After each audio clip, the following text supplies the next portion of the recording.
Imagine you've worked your entire life. You've saved up $1 million nest egg for retirement, and then in the span of a few months, you lose 90% of that. This is the true story of a guy named Alan. He was a jovial extrovert, but he fell into a trap that most of us don't even know exists. It's all down to a fascinating bit of neurobiology about your personality type, whether you're an introvert or an extrovert. It completely changes how you handle risk, money, and something that the scientists call the buzz. There's a concept popularized by financial psychiatrists like Dr. Janice Dorn, who holds both a PhD in neuroscience and a master's in psychiatry. She explains that our brain is constantly at a tug of war between two characters, the new brain and the old brain.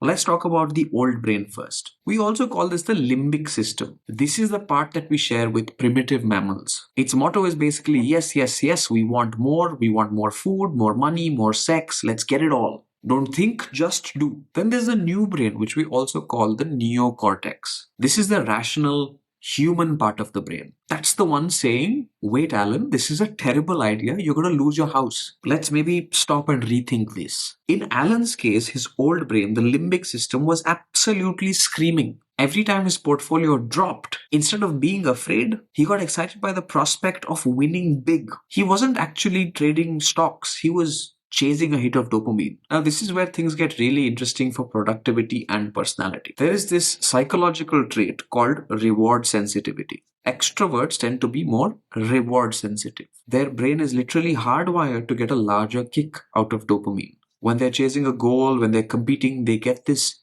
fizzy feeling called the buzz. And while that buzz is amazing to dance at a party or to go network with a person or to ask someone out for the first time, it has a massive downside. It can make you blind to warning signals. You become so focused on the prize that you become blind to the fact that your ship is sinking. Behavioral economists call this the deal fever. You're so excited about winning the deal that you cease to see the risks. You don't pay attention to the price tag. If you're an introvert, you might actually have a biological superpower when it comes to discipline. Research into dopamine pathways shows that in introverts, there's generally a smaller response in their reward system. Don't get me wrong, they still want the money and the success, but they don't get the same overwhelming buzz. Because the kick is smaller, introverts find it easier to stay with the plan even when things get hectic. They stay disciplined even when everybody else around them is being emotional. They can actually listen to the new brain when it says, hey, let's not do that. Dr. Dorn has observed that her introvert traders, they can feel the excitement coming up, but they also have the strength and the mental space to say, I feel the emotion, but I'm not going to act upon it.